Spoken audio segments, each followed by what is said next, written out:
56. The News at 10. Good evening, I'm Karen Marinello. And I'm Jack Hines. A rowdy protest at Malden District Court. The target, Fred Leuch. He's an expert on execution equipment who says there were no gas chambers at the 3 major Nazi death camps. As Henry Eaton reports, critics, including many Holocaust survivors, say Leuch is a fraud and they want to prove it in a court of law. Heavy security was enforced to restrain more than 100 protesters who surged toward Fred Leuch as he entered the courthouse. Leuch is charged with practicing engineering without a license as a designer and maker of execution equipment for states allowing the death penalty. But the larger controversy revolves around a report authored by Leuch claiming the Nazis did not use gas chambers for the extermination of Jews at Auschwitz and other concentration camps. He is no scientist, he is no engineer, and he's a fake. And we will always be there to haunt him and to fight back. He's done everything to promote the cause of anti-Semitism in this country, and he has become basically the darling of the Holocaust revisionist movement. Crematorium 1, crematorium 2, crematorium 3. The confrontation was especially painful for Sylvia Hack and husband Meyer, Holocaust survivors whose scars are both physical and emotional. They took him apart, babies, father, mother, kids, the whole families to get him by the door. I could see, would never forget till my eyes would be open. I saw this with my eyes because the begleiters coming. We're in America now. Following the court proceedings, Fred Leuch met with reporters to tell his side of the story. He was accompanied by controversial Southern attorney Kirk Lyons, who seeks special permission to represent Leuch here, even though he's not a member of the Massachusetts bar. Over the shouts of hecklers, Leuch threatened to sue his detractors for libel. Both he and Lyons, who was identified with white supremacists and neo-Nazis, say the real issue is free speech. This witch hunt must and will stop. I give fair warning to all those who are part of this international cabal, to all those who have unjustly attacked me and violated my civil rights, to the Klasfelds, Shapiros, and Kahns of this world. Fred Leuch is coming for you. They're trying to make a man a Nazi, and all he is trying to report on the findings that he made being paid to go to Poland to make a study of the concentration camp complex at Auschwitz. Leuch's case has been continued to January 22nd. I'm Henry Eaton reporting for the News at 10. Coming up on News 7 at noon, a man who denies the Holocaust ever happened, known as Dr. Death, appears in a Malden court. Protesters were on hand this morning at Malden District Court, where Fred Leuch appeared in court this morning. He's known as Dr. Death, a developer of death penalty execution devices, but his critics take issue with him on another matter. News 7's Byron Barnett joins us with more. Byron? Well, Mark, as you said, Fred Leuch Jr. of Malden designs execution equipment used in states other than Massachusetts that have the death penalty. And legally, he is on trial for practicing engineering without a license in the state. But publicly, he is also on trial for his controversial statements that the Holocaust never happened. Now today, several demonstrators from Jewish groups and other organizations gathered outside the Malden District Court to speak out against Fred Leuch, who has published a report saying he's examined the gas chambers used in World War II at Auschwitz and that they could not have killed millions of Jews. The demonstrators called Leuch a Nazi trying to promote a big lie. There was also a small group of supporters who say Leuch has the right to free speech. Now, one of Leuch's detractors, however, was Nazi hunter Beate Klarsfeld, who came from Paris to denounce Leuch.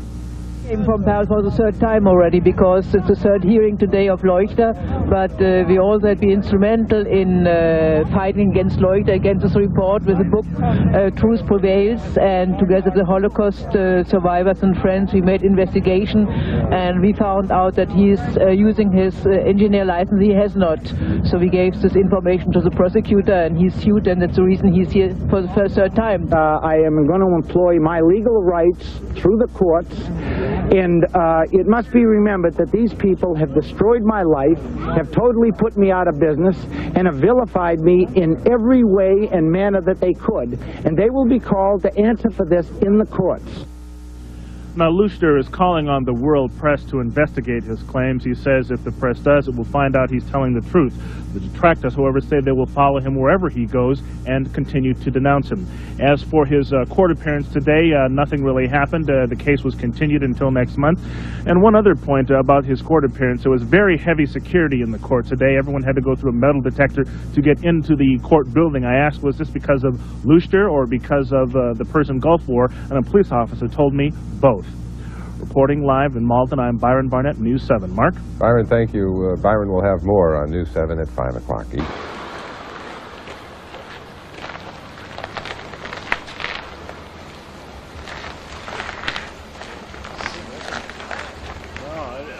I reckon I didn't recognize the woman.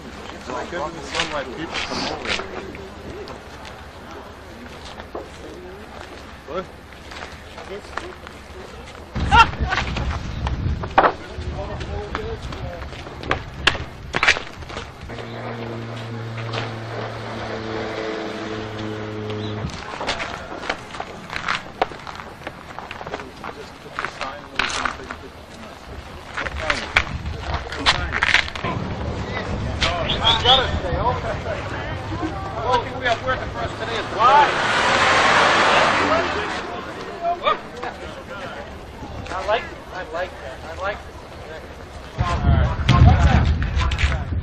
One protester was arrested for trying to burn an Israeli flag.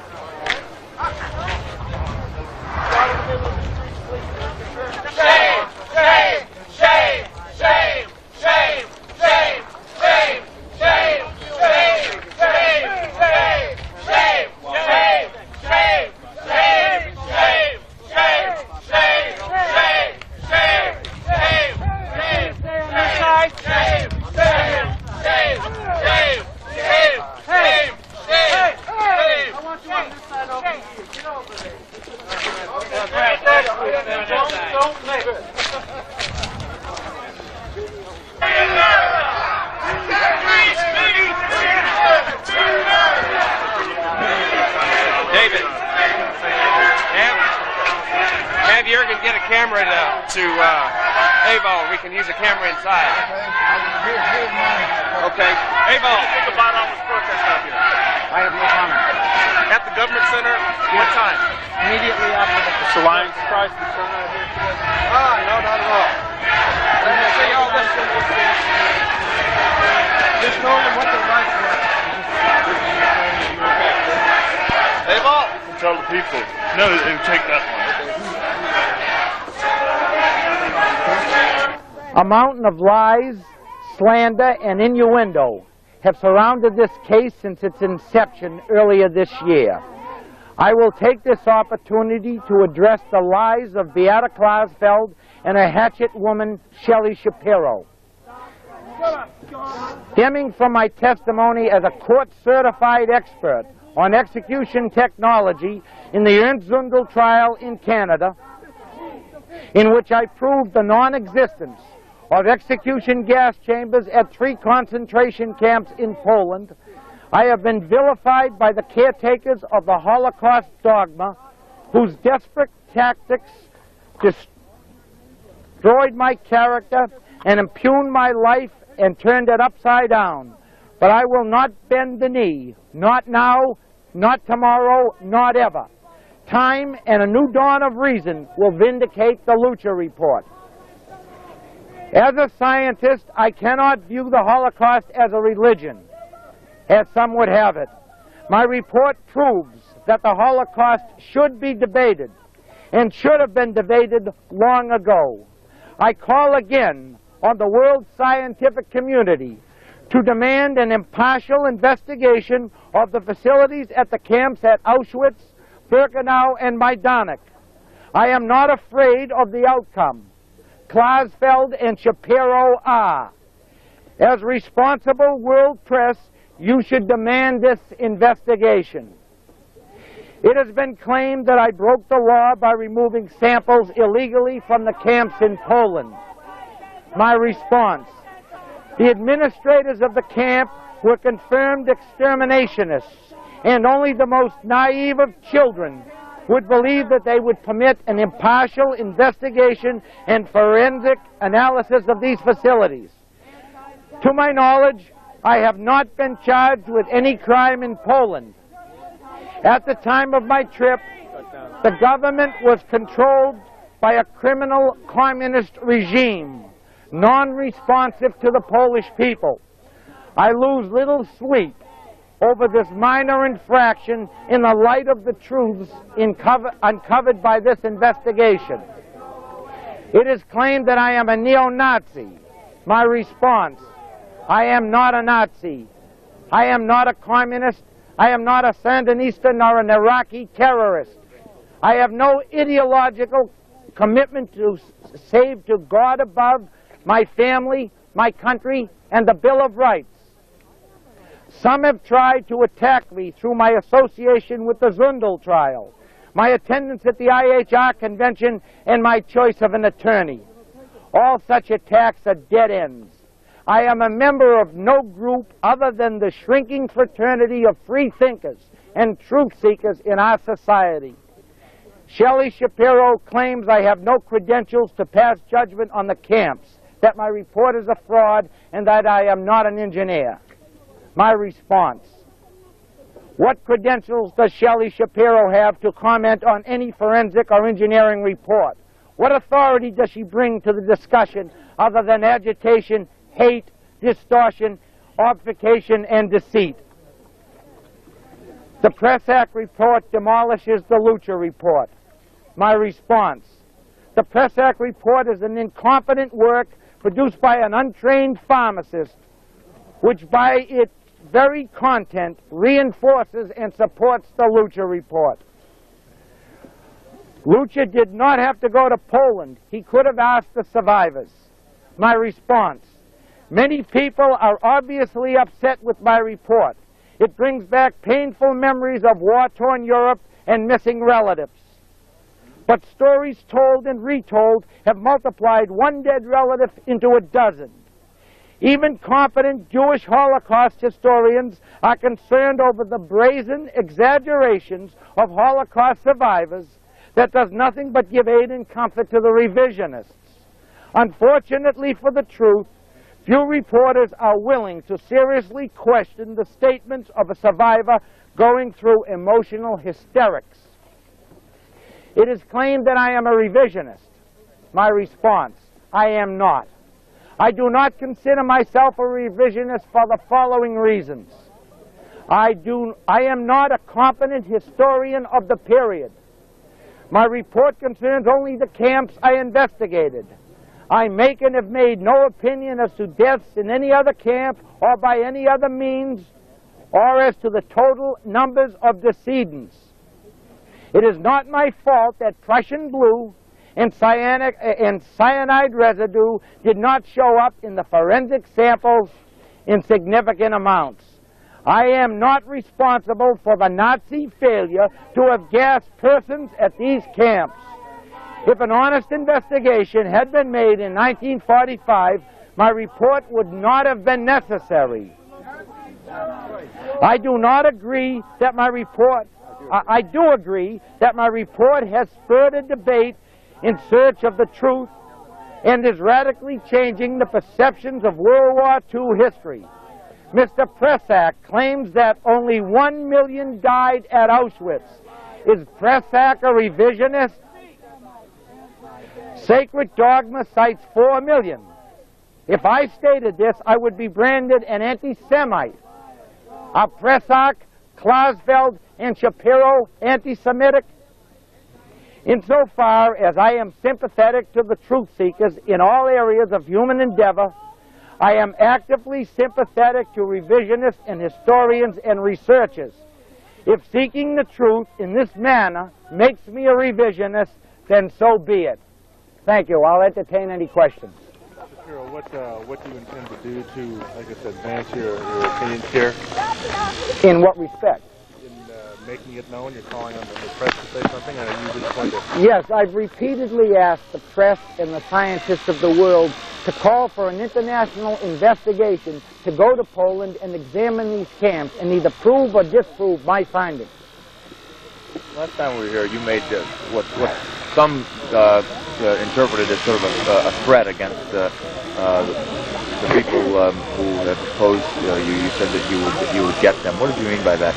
It was not a threat. It was simply a statement that I am going to employ my legal rights through the courts, and it must be remembered that these people have destroyed my life, have totally put me out of business, and have vilified me in every way and manner that they could, and they will be called to answer for this in the courts.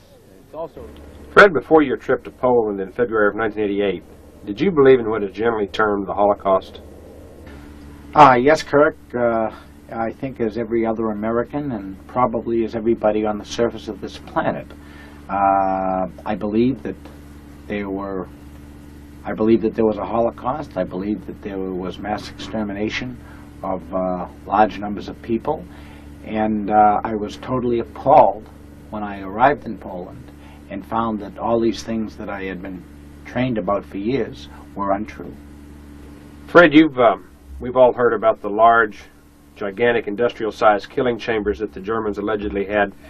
Did you believe at that before you went to Poland that the Germans gassed 6 million people in those type facilities? I certainly did. I arrived in Poland expecting to see these large-size gas chambers, and what I found was old brick buildings that were most likely used as morgues.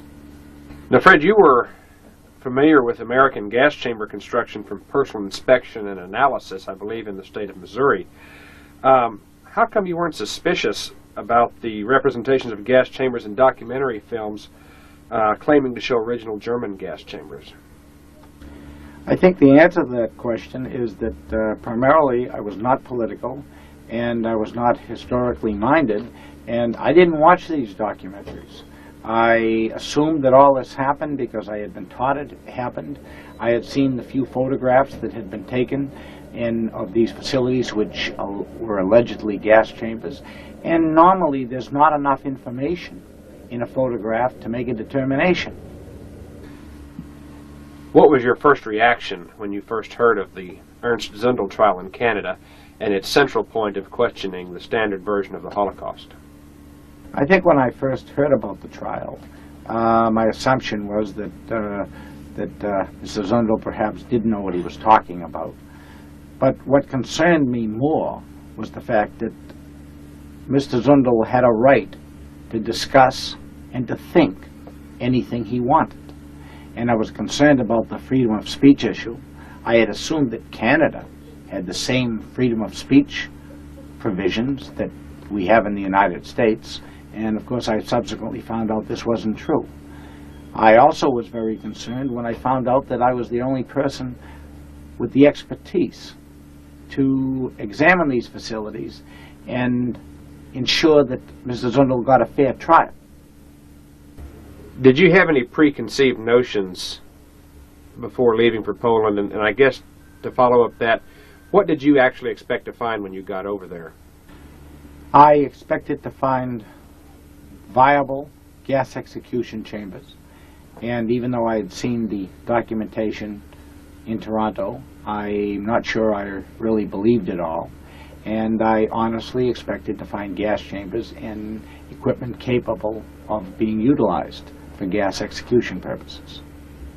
I told Mr. Zundel and his defense team prior to my going that if I did in fact find facilities that could have supported executions, not only whether they did support the executions, but only whether or not they could have sustained gas executions, I would make that very clear in my report, and that is what I would testify to when I testified in court. Fred, why did you find it necessary to bring along a draftsman and a video photographer to measure all the rooms and to film all the work while it was in progress? I hadn't really thought about that. With the exception of the video photographer, I brought the same things that I would have normally brought to a prison in the United States if I was doing a survey of their equipment. The draftsman was there to take and verify measurements.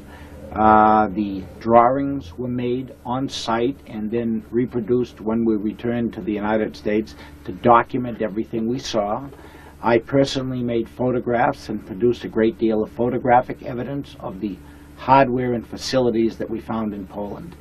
And the video photographer, which was not a normal thing for me, was brought to document the fact that the forensic samples that I removed from the facilities, the control sample from the Leuch facility number 1 at Birkenau, and all of the other samples from the alleged gas execution rooms were properly taken, packaged for submission to the laboratory. Why did you find it necessary to take samples of rock and soil from all these installations? My assignment was to evaluate the facilities in Poland and make a determination of whether or not these facilities could have, now or then, or whether they ever did sustain gas executions. I examined the facilities and I made a determination that they were incapable of supporting the use of hydrogen cyanide gas for purposes of execution or otherwise. But additionally, it would be necessary to remove samples, return them to the United States for testing at an independent laboratory to in fact confirm what my visual inspection indicated, that these facilities never in fact contained hydrogen cyanide gas. As you visited the various museum sites, why was it necessary to take so many color photographs and to buy so many books and plans? Well, taking of the photographs should be obvious. When in the field, in an area as remote as the locations I examined in Poland are from my place of business in the United States, it was my intention to document everything as definitively as possible. And this also follows with the purchase of the books and pamphlets. Much of the information contained in those books and pamphlets is information that is necessary for the full understanding of the capabilities of the concentration camps and of the alleged gas chambers.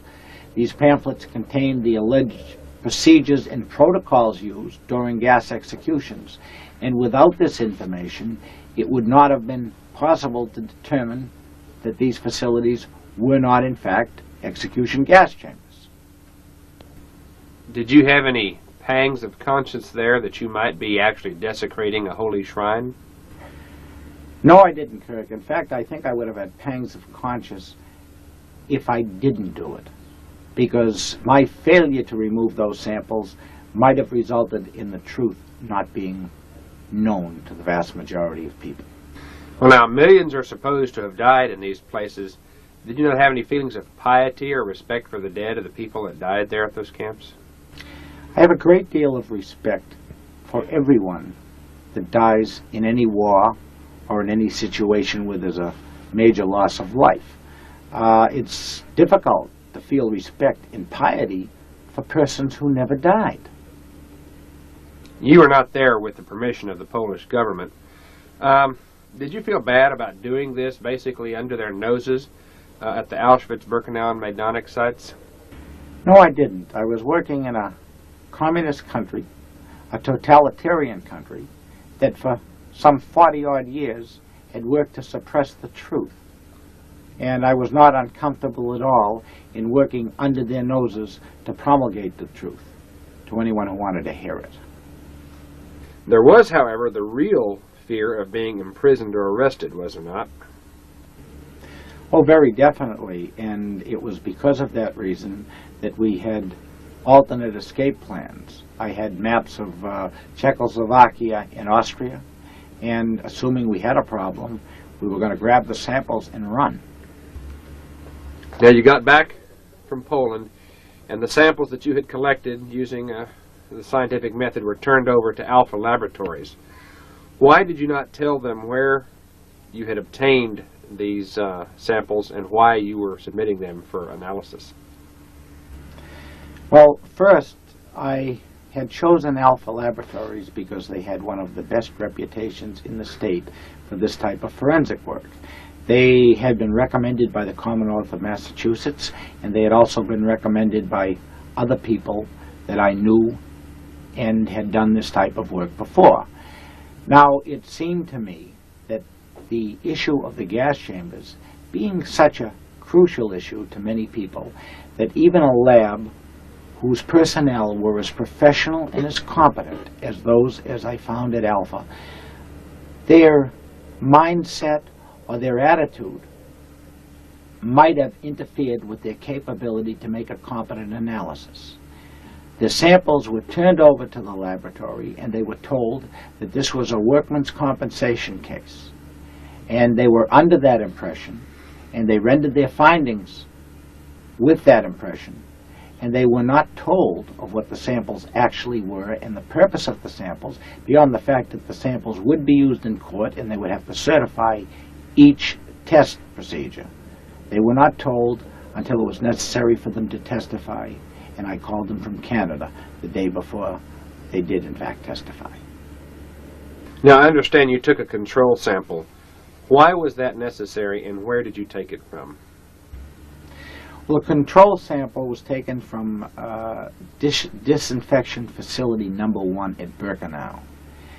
And we were dealing with a situation where there was no obvious use, no staining in most of the locations of hydrogen cyanide. We were in a situation where the facilities obviously could not have handled hydrogen cyanide gas and could not have been used for gas execution purposes. We had the disinfection facility, which everyone was in agreement on, contained gas and was regularly utilized for the disinfection of linens, clothing, etc. This facility had seen large quantities of hydrogen cyanide gas, nowhere near the quantities that the alleged gas chambers would have seen, but certainly sufficient quantities so they would be measurable. The sample that we took from the Leuch facility number 1 had a yield of 1,056 milligrams per kilogram of hydrogen cyanide residue. This was compared against the return on the samples that we took from the alleged gas chambers, which had either insignificant or unmeasurable amounts of nothing. So in fact, the taking of the test sample enabled us to demonstrate that the alleged gas chambers never were utilized or contained hydrogen cyanide gas.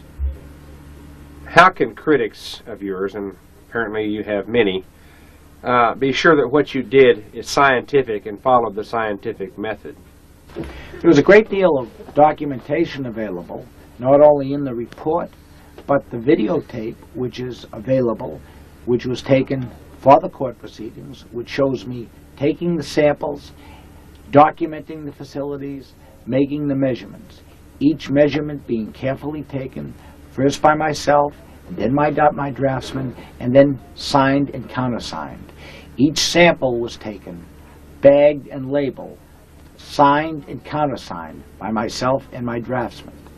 All of this was clearly videotaped and is available to anyone who wants to examine my procedures. This was satisfactory for the legal proceedings in Canada, and it certainly should be satisfactory for any of my critics. Well, Fred, wouldn't it have been kind of easy to just wash off the Zyklon B off the stone samples before you submitted them? Could it have been faked, in other words? It could have only been faked if I removed samples from other places.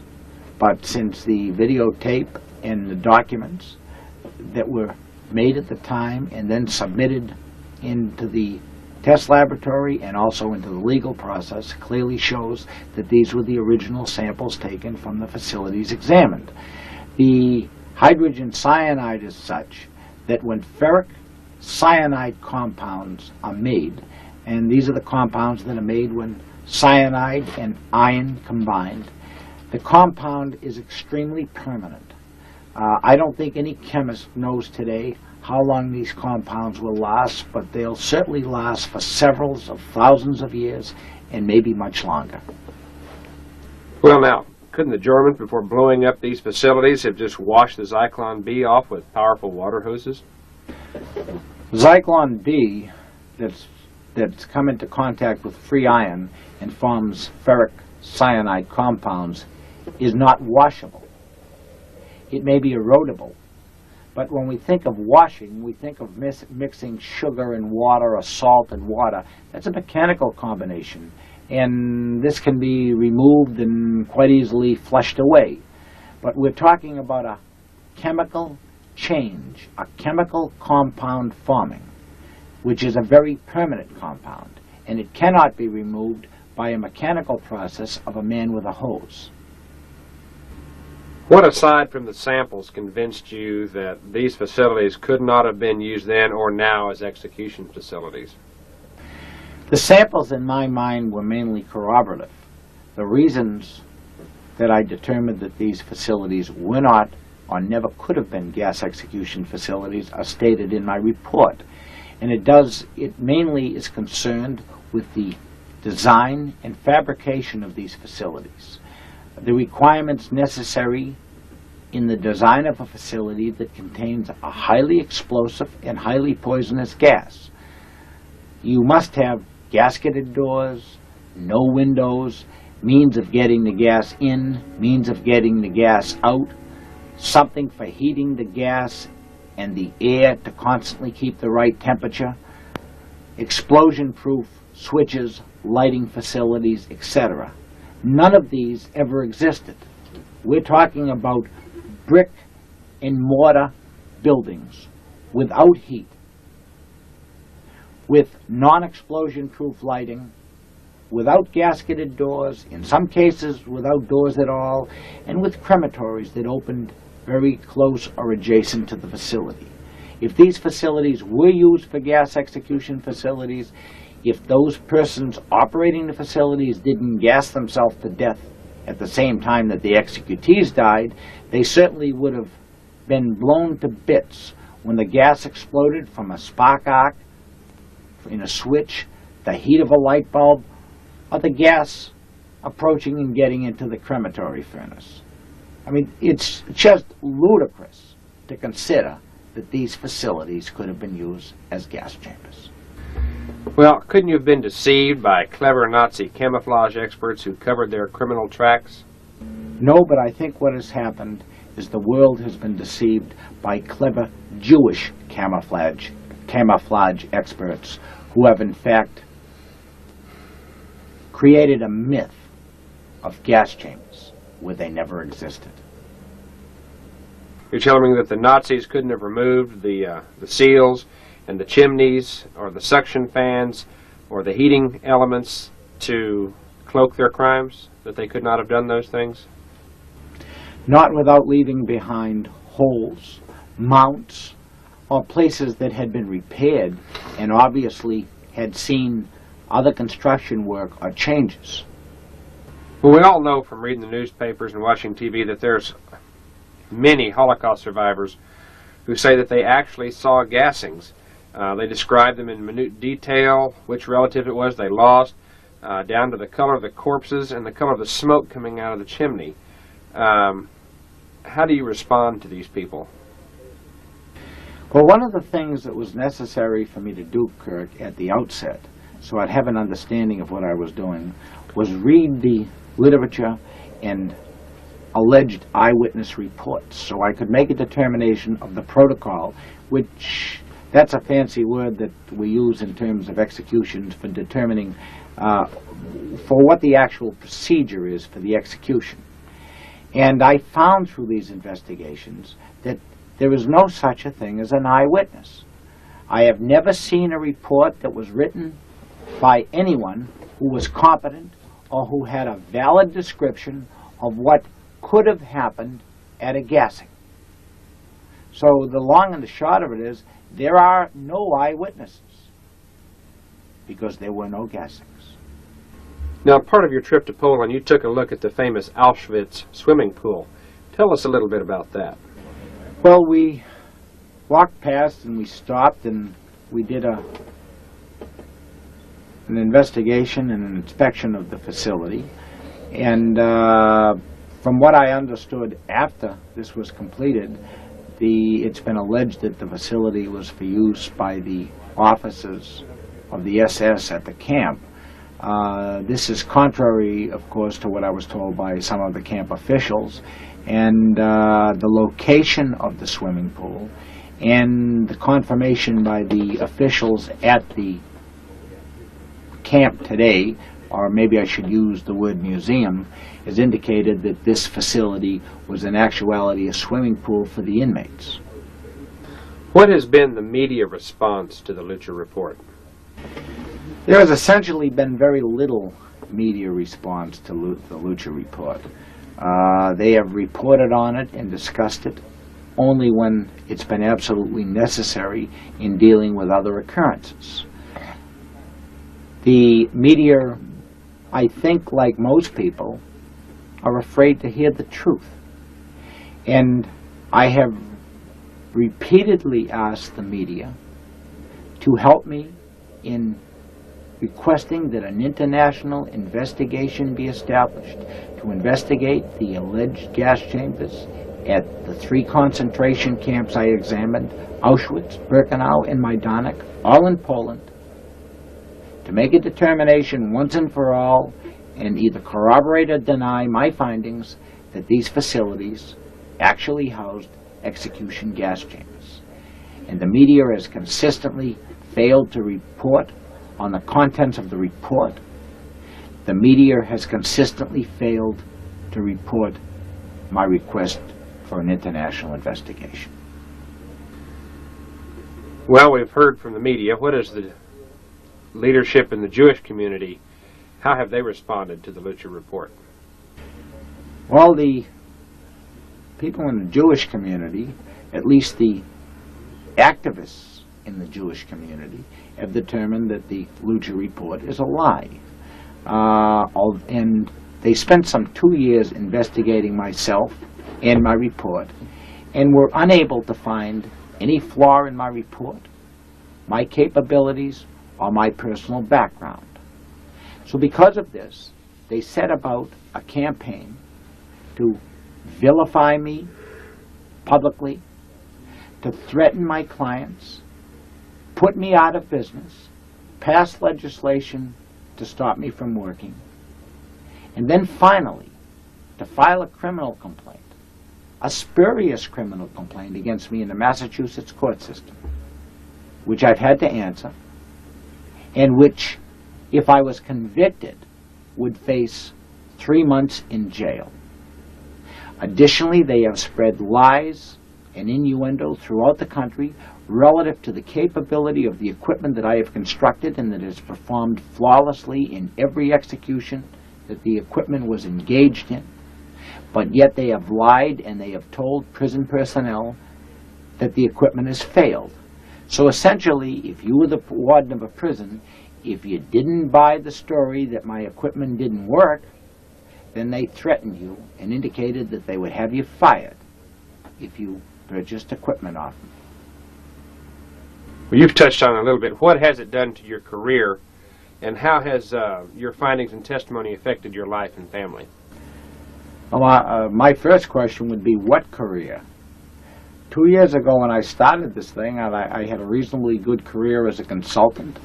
I worked with all of the states with capital punishment. I was recognized throughout the courts of the United States as being the only expert on all types of execution equipment. I'm certified by those same courts. Since then, they have threatened and maligned prison officials, myself, and my equipment. At this point, and this has been for the last 16 months, I have not received an order for a piece of equipment. I am in such a difficult position at this point, and I bring so much baggage with me relative to the criminal complaint, that none of the lawyers that normally use me to testify in the court systems throughout the United States will bring me in.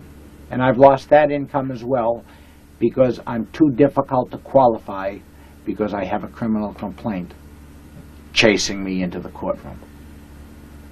So it's changed my life considerably. It's put me out of business. In some cases, it's caused me anxiety over the fact that I received telephone calls on my answering machine, and quite often personally, that are threats, insults. And at this point in time, without any income, I'm not sure where I go with my life, because I don't know at this point whether I will ever be able to go back and work with the states. It's my guess that I wouldn't. And I also would guess that I'm going to be an employment problem for anyone who hires me, because as indicated by the Jewish groups and by the leaders of those Jewish groups who have come to the hearings that I've been subjected to in the Massachusetts court system, they've indicated that they will follow me everywhere. Was your pursuit of the truth as you see it and the scientific method worth it? I have no question that it was worth it, because without the truth, none of us on this planet have anything.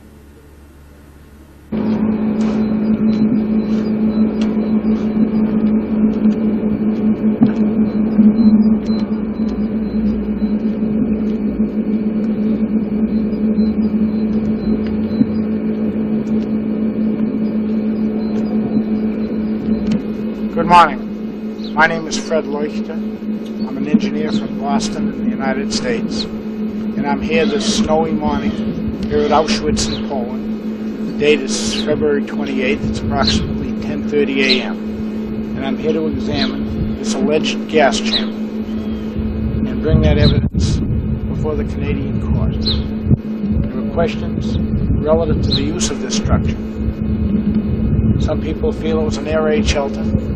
Other people feel that it was simply a morgue.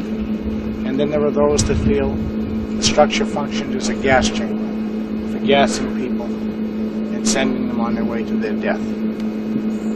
So, at this point, we will begin looking at the facility in order to make a determination of what its most probable and most practical uses were. Thank you.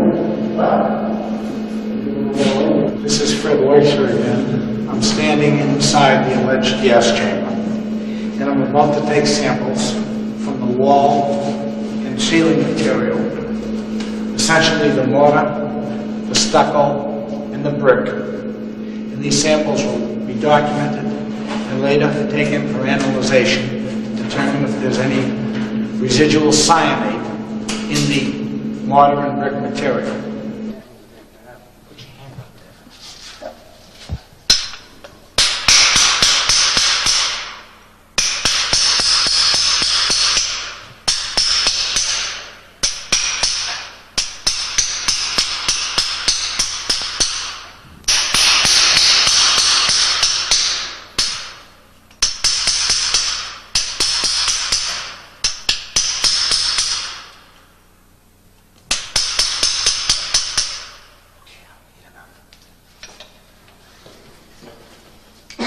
I'd like to call to everyone's attention the presence of a floor drain in the so-called gas chamber here at Auschwitz.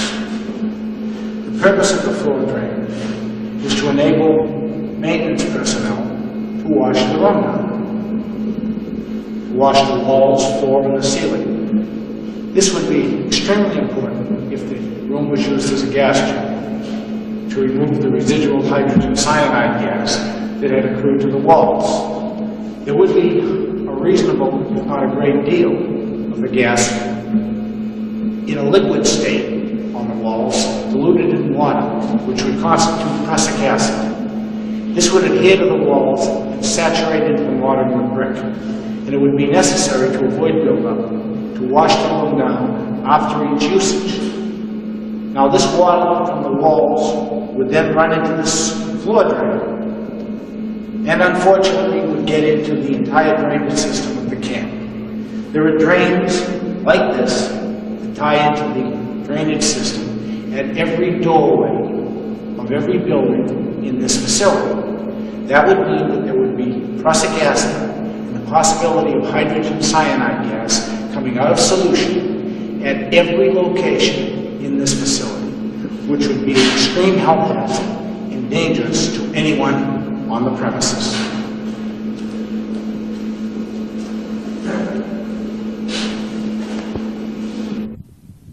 This is Fred Leuch again, and as you can see, we're at Crema 2 at Birkenau, and I'm about to take samples of the walls and floor in the area alleged to be the gas chamber. We're going to be shortly going down and climbing under the rubble to remove the samples. The location of the samples will be documented, and samples will be returned to the United States for analysis.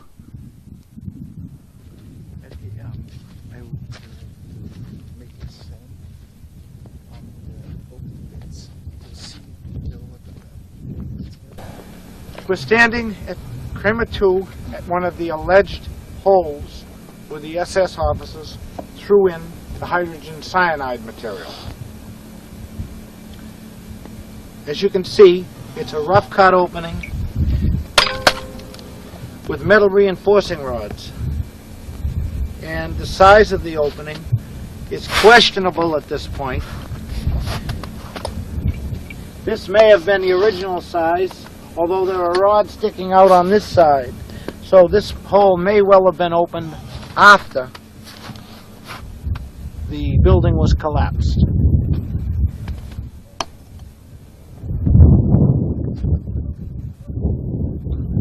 I'm about to descend to a hole in the roof in the gas chamber at Crema 2 to retrieve samples from below the structure.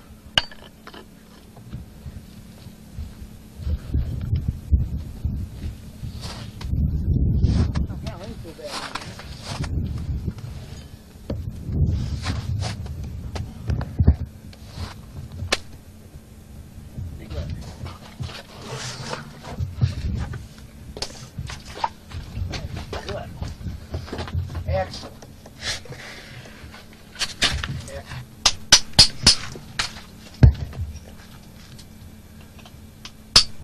Where are you? Oh, there you are.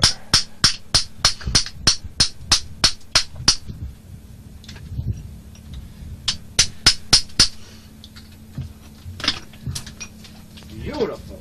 Got a beautiful piece of the roof. I guess you're getting me in here. Yep. Sample from the roof. I am now bagging. Okay. Now I will find another sample.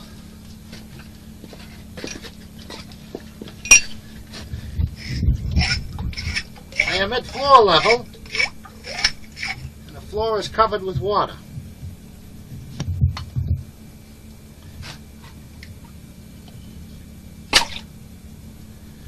I will obtain some of the material from the bottom of the sediment from the bottom, which should contain residual cyanide.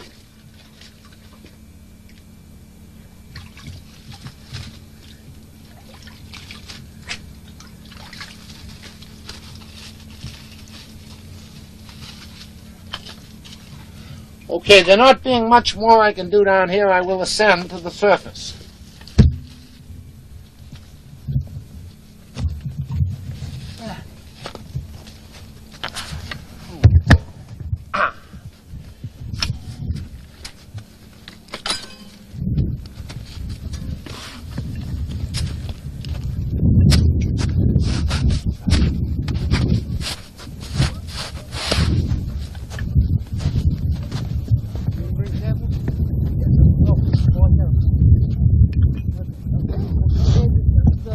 wipe that off.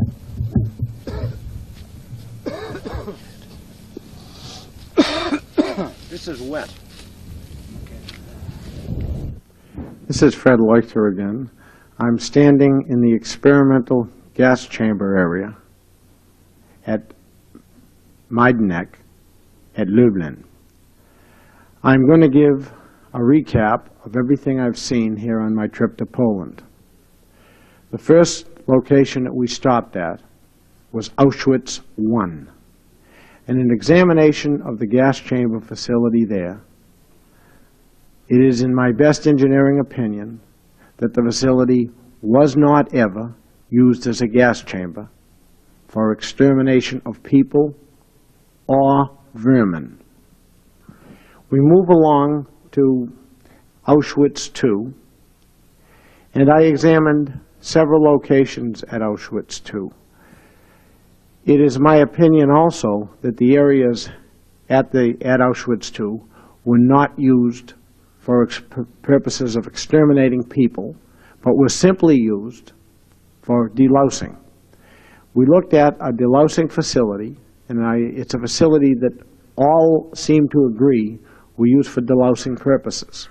In that facility, we saw blue dye stained into the walls, which we believe to be the remnants of the Zyklon B gas.